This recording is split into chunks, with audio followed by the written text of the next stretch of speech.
আমরা গত লেকচারে দেখছিলাম কিভাবে লোকাল ভেরিয়েবল, স্ট্যাটিক ভেরিয়েবল এবং ইনস্ট্যান্স ভেরিয়েবল ডিক্লেয়ার করতে হয় এবং এগুলা local variable, static variable, instance variable সম্পর্কে আমরা গত লেকচারে আলোচনা করছিলাম। আজকের লেকচারে আমরা দেখব স্ট্যাটিক ভেরিয়েবলের সাথে ইনস্ট্যান্স ভেরিয়েবলের পার্থক্য কী, অথবা স্ট্যাটিকের সাথে ইনস্ট্যান্সের পার্থক্য কোথায়। আজকের লেকচারে আমরা দেখব এবং ওভারঅল ডিসকাশনটা দেখব। তো এটার জন্য আমি প্রথমে একটা জাভা ক্লাস নিয়ে নিলাম। তো নাম দিলাম ইনস্ট্যান্স কাউন্টার। একটা প্যাকেজের মধ্যে নিলাম, প্যাকেজের নাম দিলাম ইনস্ট্যান্স ভার্সেস স্ট্যাটিক।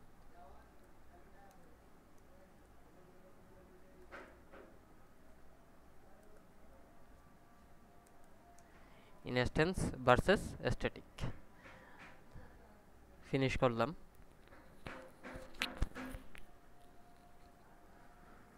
তো ফিনিশ করার পর আমরা এখানে দেখতে পাচ্ছি আমাদের এখানে একটা ক্লাস ক্রিয়েট হয়ে গেল। তো ক্লাসের মধ্যে আমি প্রথমে এখানে স্ট্যাটিক ব্লক নিব। প্রথমে একটা স্ট্যাটিক ব্লক নিলাম।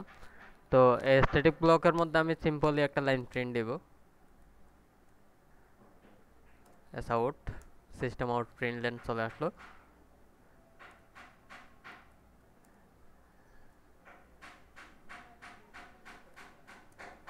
স্ট্যাটিক ব্লক 1 এই লাইনটুকু প্রিন্ট দেওয়া হবে। দেন আমি এখানে একটা স্ট্যাটিক ভেরিয়েবল ক্রিয়েট করব।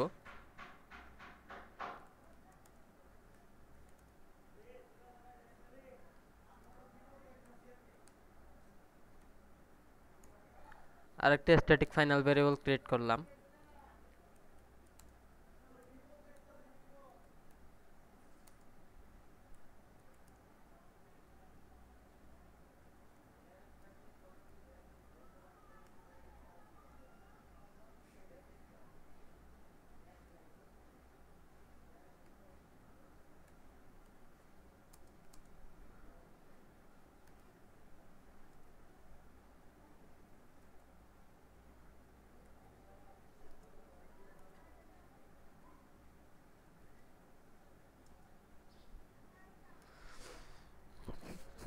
তো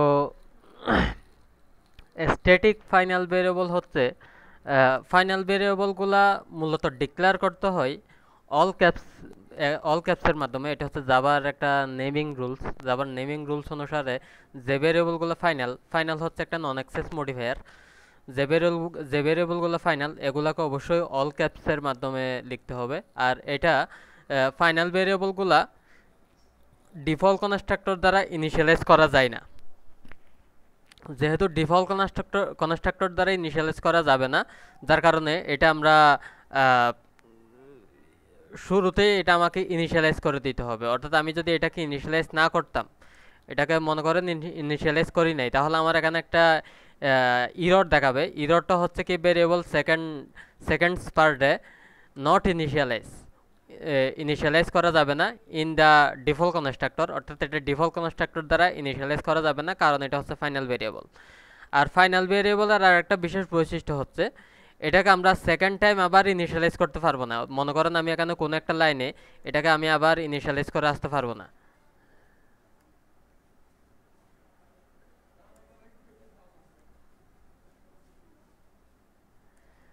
মনে করেন আমি এখানে একটা নর্মালি একটা ব্লক নিলাম। এই ব্লকের মধ্যে আমি চাচ্ছি আমি সেকেন্ড পার ডে এটাকে ইনিশিয়ালাইজ করব।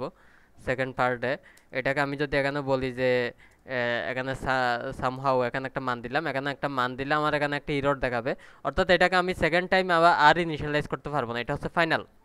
এখানে যে মানটা দেওয়া হয়েছে এই মানটাই আমাকে সব জায়গায় ইউজ করতে হবে।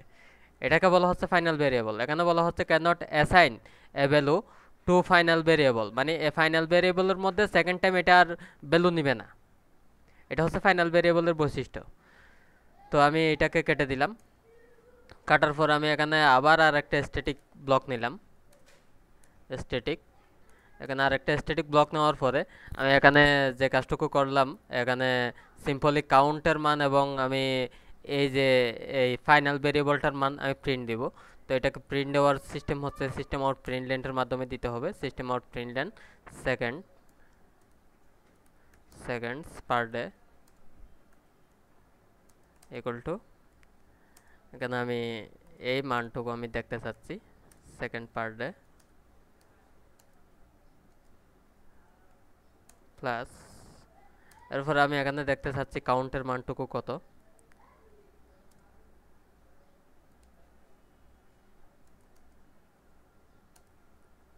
এটা আসবে কাউন্ট থেকে।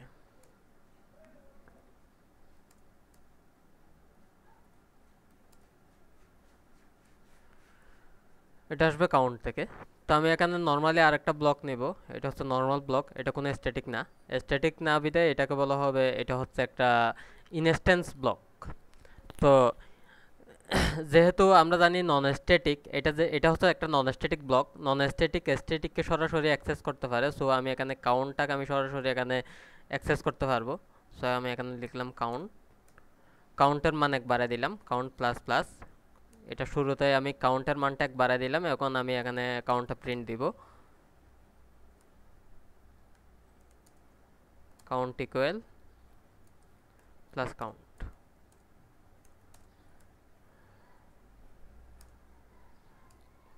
এখানে কাউন্টের মানটা আমি প্রিন্ট দিয়ে দিলাম।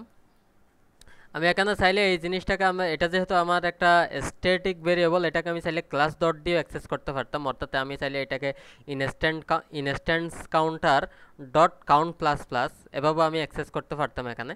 সো আমরা জানি নন স্ট্যাটিক, এটা হচ্ছে একটা non static block. Static variable বা স্ট্যাটিক মেথডকে আমরা জানি নন স্ট্যাটিককে সরাসরি অ্যাক্সেস করতে পারে, যার কারণে আমি এখানে সরাসরি অ্যাক্সেস করে দিলাম।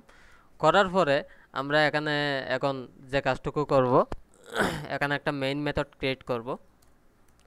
মেইন মেথড ক্রিয়েট করে নিলাম। মেইন মেথড ক্রিয়েট করার পর আমি এখানে সিম্পলি একটা লাইন প্রিন্ট দিব, মেইন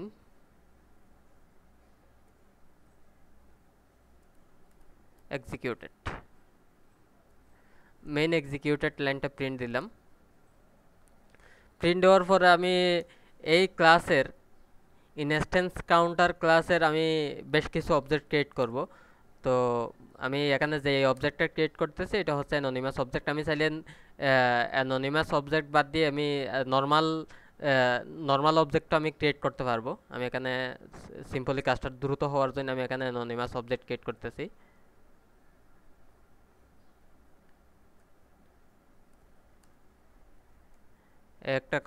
একটা করলাম, পাশাপাশি আমি আরো দুইটা করে নিচ্ছি, করলাম। তো অবজেক্ট ক্রিয়েট করার পরে আমি ফাইনালি আবার কাউন্টের মানটা প্রিন্ট দিতে চাচ্ছি, সিস্টেম আউট প্রিন্টলেন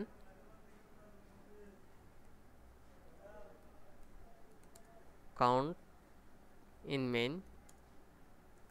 এটা মেইন মেথড থেকে প্রিন্ট দিচ্ছে, কারণ এটাকে ইন মেইন লিখে দিলাম যেন আমার বুঝতে সুবিধা হয় এটা কোনটা প্রিন্ট হচ্ছে। এখন আমি চাইলে এটাকে ডিরেক্টলি অ্যাক্সেস করতে পারবো, কারণ স্ট্যাটিককে সরাসরি অ্যাক্সেস করতে পারে। করলাম, করার পরে মেইন মেথডের পরে আমি আবার আর একটা স্ট্যাটিক ব্লক নিব।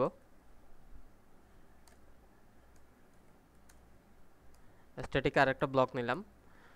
ব্লক নেওয়ার পরে এখানে আবার একটা সিস্টেম আউট প্রিন্টলেন দিলাম, এখানে বললাম স্ট্যাটিক ব্লক 2।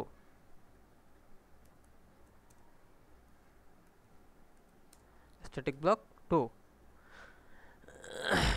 এটাকে সেভ করে রাখলাম। সেভ করার পরে এখন আমি যদি এই প্রোগ্রামটাকে রান করি, এই ফাইলটাকে যদি আমি রান করি, এই জাভা ফাইলটাকে রান করি, তাহলে আমার আউটপুট হিসেবে কি আসার কথা। তো আমরা যেহেতু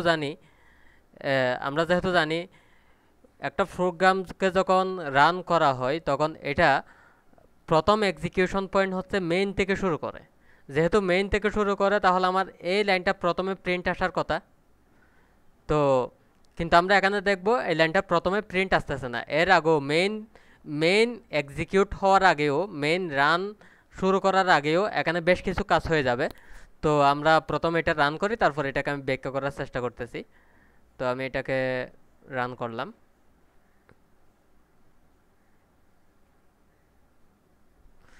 তো তো এটাকে রান করার পরে আমরা আমাদের প্রথম লাইন হিসেবে প্রিন্ট আসার কথা এটা, বাট আমরা এখানে দেখতেছি এই লাইনটা প্রিন্ট আসতেছে 4 নাম্বারে, 4 নাম্বার লাইনে এখানে 4 নাম্বারে আউটপুট আসতেছে, এটা মেইন এক্সিকিউটেড, এই লাইনটা আসতেছে 4 নাম্বারে। অর্থাৎ মেইনের আগেও, মেইন এক্সিকিউট হওয়ার আগেও এখানে আরও বেশ কিছু কাজ হয়ে গেছে।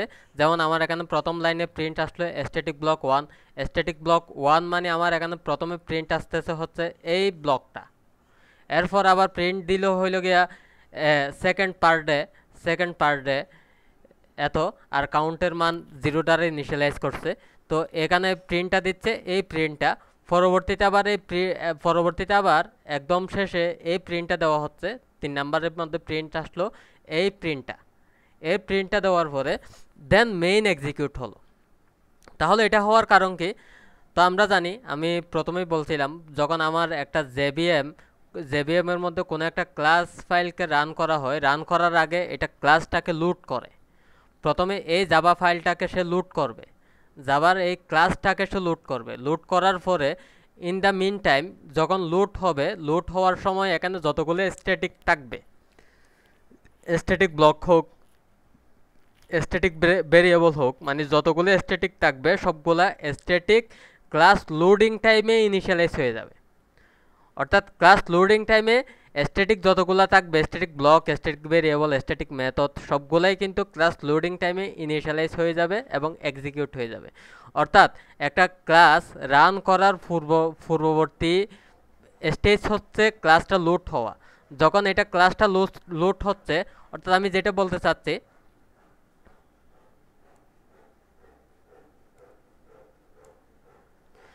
বলতে চাচ্ছি, প্রথমে আমার একটা ক্লাস লুট হয়, প্রথমে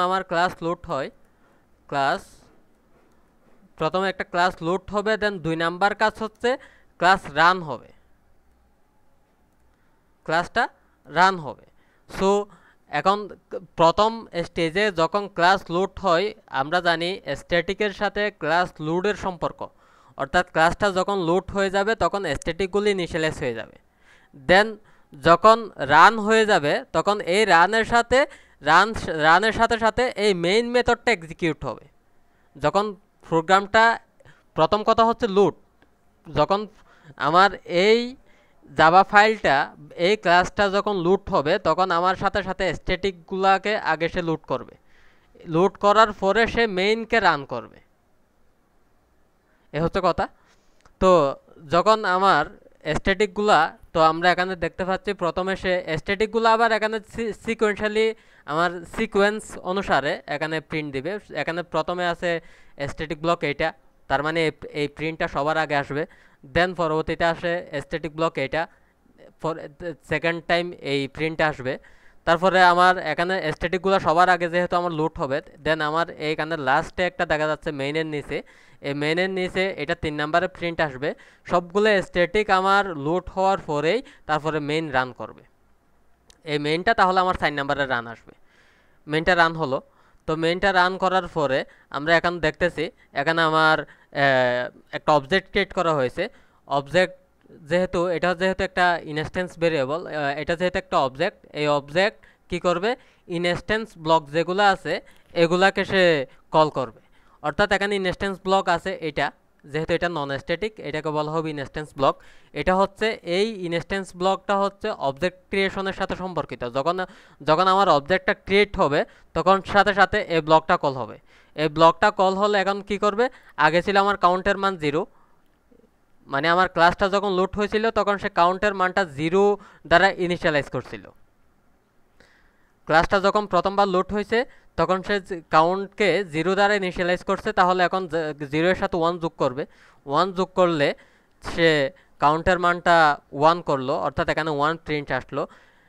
একটা কথা মাথায় রাখবেন, আমরা যখন কোনো অবজেক্ট ক্রিয়েট করব, অবজেক্ট ক্রিয়েট করলে অবজেক্ট ক্রিয়েশনের সাথে সম্পর্ক হচ্ছে ইনস্ট্যান্স ভেরিয়েবলের, অর্থাৎ অবজেক্ট ইনস্ট্যান্স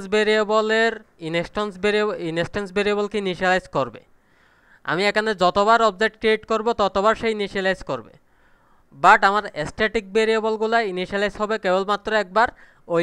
ওই স্ট্যাটিক ভেরিয়েবলগুলো শুধুমাত্র ক্লাস লোডিং টাইমে একবারই ইনিশিয়ালাইজ হবে, অর্থাৎ আমার এটা বারবার ইনিশিয়ালাইজ হবে না। আমি এখানে মনে করেন প্রথমে আমার যখন এই ক্লাসটা লোড হয়েছিল তখন এই প্রিন্টের মাধ্যমে আমরা বুঝতে পারছি এটা 0 দ্বারা ইনিশিয়ালাইজ হয়েছিল। সেকেন্ড টাইম আমি যখন এখানে অবজেক্ট ক্রিয়েট করলাম, এই অবজেক্টের ক্রিয়েশনের সাথে এটার ইনিশিয়ালাইজেশনের কোনো সম্পর্ক নাই। অবজেক্ট ক্রিয়েট করলাম, অবজেক্ট ক্রিয়েট করার সাথে সাথে এটা কল হলো। এটা কল হলে কি হবে, এখানে কাউন্টের মান আগে 0 ছিল, এখন 1 বাড়াই দিবে। 1 বাড়ানোর পরে সেখানে কাউন্টের মানটা 1 প্রিন্ট দিল। পরবর্তীতে আমি এখানে আবার অবজেক্ট ক্রিয়েট করলাম, আবার অবজেক্ট ক্রিয়েট করলে সে আবার এটাকে কল করবে, আবার এই ব্লকটাকে কল করবে। এই ব্লকটাকে কল করলে আগে ছিল কাউন্টের মান 1, সে 1-এর সাথে আবার এক যোগ করবে। যেহেতু আমি বলছিলাম স্ট্যাটিক ভেরিয়েবল অবজেক্ট ক্রিয়েশনের সাথে কোনো সম্পর্ক নাই, অর্থাৎ এটাকে সে ইনিশিয়ালাইজ করবে না। মানে এটার আগের মান ছিল 1, 1-এর সাথে আবার এক যোগ করবে, 1-এর সাথে আবার এক যোগ করলে সে মান প্রিন্ট দিবে 2। পরবর্তীতে এটার কারণে সে আবার মান প্রিন্ট দিবে 3। এবং ফাইনালি আমার এখানে লাস্ট একটা মানে কাউন্টের মানটা কত সেটা আমরা এখানে প্রিন্ট দিচ্ছি। এই মানটুকু যেহেতু আমার 3 ছিল, তাহলে আমার এখানে প্রিন্ট আসার কথা 3। তো আমি এখানে যেটা বুঝাইতে চাচ্ছি, আমার যদি মনে করেন এখানে যদি কোনো নন স্ট্যাটিক ভেরিয়েবল বা ইনস্ট্যান্স ভেরিয়েবল থাকতো, এটা কিন্তু এখানে বারবার ইনিশিয়ালাইজ হতো। অর্থাৎ আমি এখানে যে অংশটুকু বুঝাইতে চাচ্ছি, মনে করেন আমার এখানে একটা ভেরিয়েবল আছে, যেটার হচ্ছে আমার একটা নন স্ট্যাটিক ভেরিয়েবল। আমি একটা নন স্ট্যাটিক ভেরিয়েবল ডিক্লেয়ার করতেছি ইন্টিজার, মনে করেন ইন্টিজার এক্স। এক্স হচ্ছে আমার এখানে একটা নন স্ট্যাটিক ভেরিয়েবল। তো এই এক্স আমি একইভাবে এখানে এই নন স্ট্যাটিক ব্লকের মধ্যে আমি একইভাবে প্রিন্ট দিচ্ছি। প্রথমত আমি এক্সের মানটা এখানে একবার প্রিন্ট দিয়ে দেখি। এক্স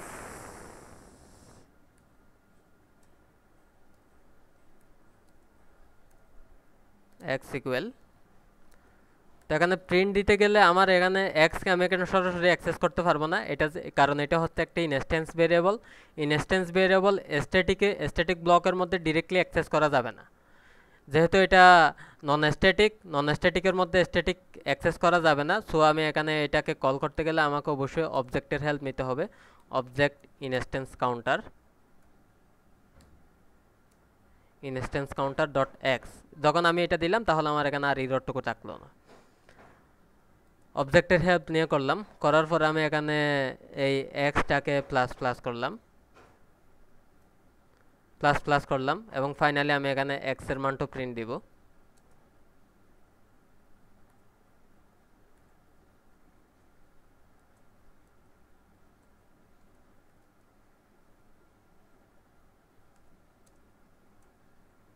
এখানে আমি ফাইনালি এক্স এর মানটা প্রিন্ট দিলাম। আমরা জানি নন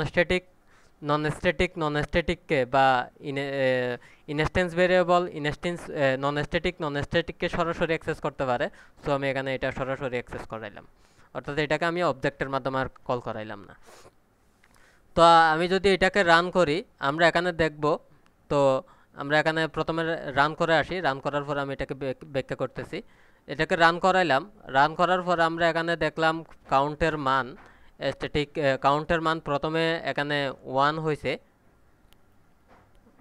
একটু করি, এটাকে একটা স্পেস দিয়ে রাখি।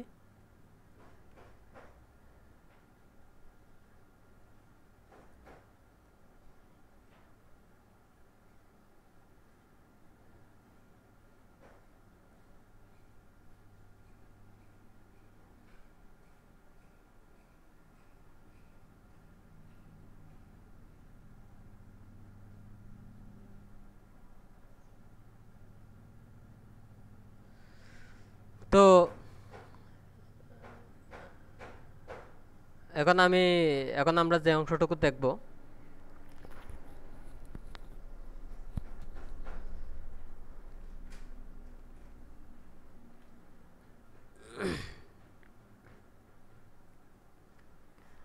প্রথমে সে এই লাইনটুকু প্রিন্ট দিল, এই লাইনটুকু প্রিন্ট আসলো।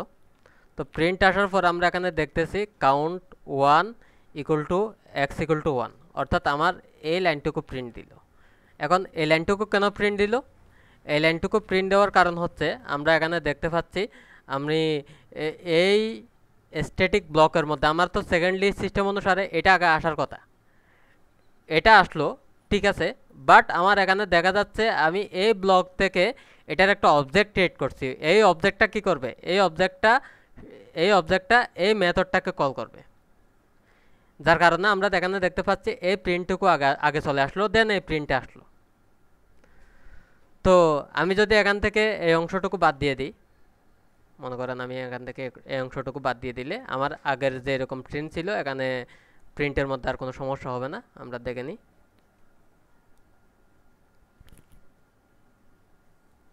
আগের মতো প্রিন্ট দিল। তো প্রিন্ট দেওয়ার পরে এখন আমরা এটাকে আবার বোঝার চেষ্টা করি। এখানে প্রথমে স্ট্যাটিকগুলা ইনিশিয়ালাইজ হলো। তো আমি এখানে প্রথমে যখন এই ইনস্ট্যান্স কাউন্টার অবজেক্ট ক্রিয়েট করলাম, এই অবজেক্টটা এই মেথডটাকে কল করলো।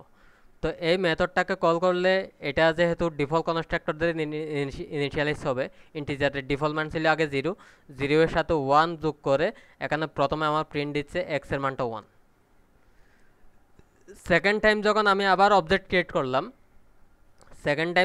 এখানে আবার অবজেক্ট ক্রিয়েট করলাম, সে আবার এই ভেরিয়েবলটাকে আবার ইনিশিয়ালাইজ করবে 0 দ্বারা, দেন আবার 1 যোগ করবে, 0 এর সাথে 1 যোগ করে আবার 1 প্রিন্ট দিবে, অর্থাৎ এক্স এর মানটা আবার 1 প্রিন্ট আসবে। অর্থাৎ আমি যেটা বোঝাইতে চাচ্ছি, এখানে আমি অবজেক্ট যতবারই ক্রিয়েট করি না কেন তার সাথে স্ট্যাটিক ভেরিয়েবলের কোনো সম্পর্ক নাই। এটা স্ট্যাটিক ভেরিয়েবল ইনিশিয়ালাইজ হয় কেবলমাত্র একবার, বাট আমি অবজেক্ট এখানে যতবার ক্রিয়েট করব ইনস্ট্যান্স ভেরিয়েবলগুলো ততবার ইনিশিয়ালাইজ হবে। ভেরিয়েবলগুলো ততবার 0 দ্বারা ইনিশিয়ালাইজ হলো, দেন বারবার এটা 0 এর সাথে 1 যোগ করে 1ই প্রিন্ট দিচ্ছে এক্স এর মানগুলো আমার প্রিন্ট আসতেছে বারবার 1। বাট স্ট্যাটিক ভেরিয়েবল এটা একবার ইনিশিয়ালাইজ হয়েছিল এবং এটা এখানে বারবার 1 যোগ করার পরে প্রথমে আসলো 1, তারপরে আসলো 2, তারপরে আসলো 3। আমি জাস্ট এই অংশটুকু আপনাকে বোঝানোর চেষ্টা করলাম। এখন আমি এখানে ফাইনালি যে কাজটুকু করলাম, এখানে ফাইনালি এই মেইন মেথড থেকে কাউন্টের মানটা আবার প্রিন্ট দিলাম। কাউন্টের মানটা 3 ছিল, সোফার আমার এখানে 3 প্রিন্ট দিচ্ছে। সো এখন আমরা যে অংশটুকু প্রথমে বিশেষ বৈশিষ্ট্যের মধ্যে আমরা বুঝলাম, মানে অবজেক্ট ক্রিয়েশনের সাথে স্ট্যাটিক ভেরিয়েবলের কোনো সম্পর্ক নাই। স্ট্যাটিক ভেরিয়েবল ইনিশিয়ালাইজ হয় কেবলমাত্র একবার, মেইন পয়েন্ট। স্ট্যাটিক ভেরিয়েবল কেবলমাত্র ইনিশিয়ালাইজ হয় একবার, বাট নন স্ট্যাটিক ভেরিয়েবল বা অবজেক্ট ভেরিয়েবল অথবা ইনস্ট্যান্স ভেরিয়েবল ইনিশিয়ালাইজ আমরা যতবার অবজেক্ট ক্রিয়েট করব ততবার ইনিশিয়ালাইজ হবে। যতবার অবজেক্ট ক্রিয়েট করা হবে ততবার ইনিশিয়ালাইজ এটা হয়ে যাবে। 0 দ্বারা বারবার ইনিশিয়ালাইজ হচ্ছে, এখানে আমরা দেখতে পাচ্ছি এখানে বারবার 0 দ্বারা ইনিশিয়ালাইজ হচ্ছে। তো এটা হচ্ছে মেইন পয়েন্ট। এখন আমরা ওভারঅল বেশ কিছু আলোচনা দেখব। এখানে আমি আগে বলছি স্ট্যাটিক ভেরিয়েবলগুলো হচ্ছে ক্লাস লোডিং টাইমে ইনিশিয়ালাইজ হয়, আর নন স্ট্যাটিক ভেরিয়েবলগুলো হচ্ছে অবজেক্ট ক্রিয়েশনের সময় ইনিশিয়ালাইজ হবে। এটা যখন অবজেক্ট ক্রিয়েট হচ্ছে আমার এই ইন্টিজার এক্স, এটা হচ্ছে একটা নন স্ট্যাটিক ভেরিয়েবল বা এটা হচ্ছে একটি ইনস্ট্যান্স ভেরিয়েবল। এই ইনস্ট্যান্স ভেরিয়েবলটা হচ্ছে অবজেক্ট ক্রিয়েট হওয়ার পরে ইনিশিয়ালাইজ হচ্ছে, অবজেক্ট ক্রিয়েট করার পরে ইনিশিয়ালাইজ হচ্ছে। বাট আমার এই স্ট্যাটিক ভেরিয়েবলগুলো হচ্ছে যখন আমার ক্লাসটা লোড হচ্ছে, লোডিং টাইম, এটা হচ্ছে লোড যখন হচ্ছে তখনই আমার এটি ইনিশিয়ালাইজ হয়ে যাচ্ছে। এটা আমরা বুঝতে পারতেছি এই ব্লক থেকে, অর্থাৎ এটা অবজেক্ট ক্রিয়েশনের সাথে কোনো সম্পর্ক নাই। এখন আমরা ওভারঅল আমরা যে ডিসকাশনটুকু দেখব, আমরা এটা দেখার জন্য আমরা আগের যে একটা ছিল লেকচার ছিল, ওই লেকচারের মধ্যে ফেরত যাই। এখন আমরা দেখব লোকাল ভেরিয়েবল, ইনস্ট্যান্স ভেরিয়েবল এবং স্ট্যাটিক ভেরিয়েবলের মধ্যে আলোচনা। তো লোকাল ভেরিয়েবলগুলো হচ্ছে মূলত আমি আগে বলছিলাম কোনো একটা মেথডের ভিতরে থাকবে, বাট কোনো একটা মেথডের ভিতরে যদি আমি কোনো ভেরিয়েবল ডিক্লেয়ার করি, কোনো একটা মেথড, যেমন সাম হচ্ছে একটা মেথড, এই মেথডের ভিতরে যদি আমি কোনো একটা ভেরিয়েবল ডিক্লেয়ার করি, এগুলাকে বলা হচ্ছে লোকাল ভেরিয়েবল। লোকাল ভেরিয়েবলের মধ্যে কোনো ধরনের অ্যাক্সেস মডিফায়ার দেওয়া যাবে না। যেমন আমার এখানে কোনো ধরনের নন অ্যাক্সেস মডিফায়ার, যেমন আমি অ্যাক্সেস মডিফায়ার যেমন আমরা জানি 3 ধরনের আছে। একটা হচ্ছে পাবলিক, আর একটা হচ্ছে প্রাইভেট, আর একটা হচ্ছে প্রোটেক্টেড, আরও এক ধরনের আছে, এটা হচ্ছে ডিফল্ট। যদি আমি এখানে কোনো কিছু না রাখি তাহলে এটা হচ্ছে ডিফল্ট, অর্থাৎ আমার এখানে কোনো ধরনের অ্যাক্সেস মডিফায়ার দেওয়া যাবে না। যেমন আমি এখানে যদি লিখি পাবলিক, এখানে যদি লেখা হয় পাবলিক, তাহলে আমার এখানে একটি ইরর দেখাবে। ইররটুকু হচ্ছে কি, এখানে আমার বলা হচ্ছে নট এক্স স্টেটমেন্ট, এটা কোনো স্টেটমেন্ট না। ও পাবলিক বানানটা ভুল করছি, পাবলিক। তো পাবলিক যখন এখানে লেখা হলো, তো এখানে বলা হচ্ছে ইলিগাল স্টার্ট এক্সেপশন, মানে আমার এটা মিসিং জাভা ডক, আমার এখানে জাভা ডকুমেন্টেশন মিসিং দেখাচ্ছে। এখানে মূল কথা হচ্ছে আমার এখানে আমার লোকাল ভেরিয়েবলগুলোর মধ্যে কোনো ধরনের অ্যাক্সেস মডিফায়ার দেওয়া যাবে না। বাট আমার এটা হচ্ছে একটা ইনস্ট্যান্স ভেরিয়েবল, ইনস্ট্যান্স ভেরিয়েবল বা স্ট্যাটিক ভেরিয়েবল যেটাই হোক না কেন, আমি এখানে চাইলে অ্যাক্সেস মডিফায়ার, যে কোনো অ্যাক্সেস মডিফায়ার অ্যাড করতে পারবো। পাবলিক, এখানে চাইলে আমি পাবলিক দিতে পারবো, এখানে কোনো ধরনের এরর দেখাবে না। এটা হচ্ছে আমার কথা। তারপরে সেকেন্ডলি, ইনস্ট্যান্স ভেরিয়েবল হচ্ছে সেই ভেরিয়েবলগুলা, যে ভেরিয়েবলগুলো হচ্ছে নর্মালি কোনো ধরনের কি থাকবে না, কোনো ধরনের এখানে কোনো ধরনের স্ট্যাটিক ওয়ার্ডটা লেখা থাকবে না। অর্থাৎ গ্লোবাল ভেরিয়েবল হচ্ছে দুই ধরনের, একটা হচ্ছে ইনস্ট্যান্স ভেরিয়েবল আর একটা হচ্ছে স্ট্যাটিক ভেরিয়েবল। গ্লোবাল ভেরিয়েবল হচ্ছে যদি কোনো ক্লাসের ভিতরে এবং যে কোনো মেথডের বাইরে, যে কোনো মেথডের বাইরে যদি আমি কোনো ভেরিয়েবল ডিক্লেয়ার করি, এটাকে বলা হচ্ছে ইনস্ট্যান্স ভেরিয়েবল। ইনস্ট্যান্স ভেরিয়েবল হচ্ছে ক্লাস লুট, ইনস্ট্যান্স ভেরিয়েবলগুলো হচ্ছে অবজেক্ট ক্রিয়েশনের সাথে সম্পর্কিত। অর্থাৎ ইনস্ট্যান্স ভেরিয়েবল হচ্ছে যখন অবজেক্ট ক্রিয়েট হবে তখনই আমার এটা ইনিশিয়ালাইজ হবে। আর স্ট্যাটিক ভেরিয়েবল যেগুলো আছে, স্ট্যাটিক ভেরিয়েবলগুলো হচ্ছে ক্লাস লোডিং টাইমে ইনিশিয়ালাইজ হবে, অর্থাৎ এটা ক্লাস লোডের সাথে সম্পর্কিত, ক্লাস লোডের সাথে সম্পর্কিত। তো সিম্পলি এগুলো হচ্ছে ইনস্ট্যান্স ভেরিয়েবল, তারপরে instance variable, local variable, static ভেরিয়েবলের মধ্যে ডিটেলস আলোচনা। তো নেক্সট নেক্সট লেকচারের মধ্যে আমরা দেখব, আমরা দেখব জাবার কমেন্ট, অর্থাৎ জাবার কমেন্ট কয় ধরনের, এই বিষয়গুলো আমরা নেক্সট লেকচারের মধ্যে জানব। এবং আমরা পরবর্তীতে নেক্সট লেকচারের মধ্যে আরও জানব জাবার নেমিং কনভেনশন, অর্থাৎ আমরা নেমিং রুলস কী আছে, এই বিষয়গুলো সম্পর্কে আমরা নেক্সট লেকচারের মধ্যে জানব। সো ধন্যবাদ সবাইকে সাথে থাকার জন্য, আজকে এতটুকুই।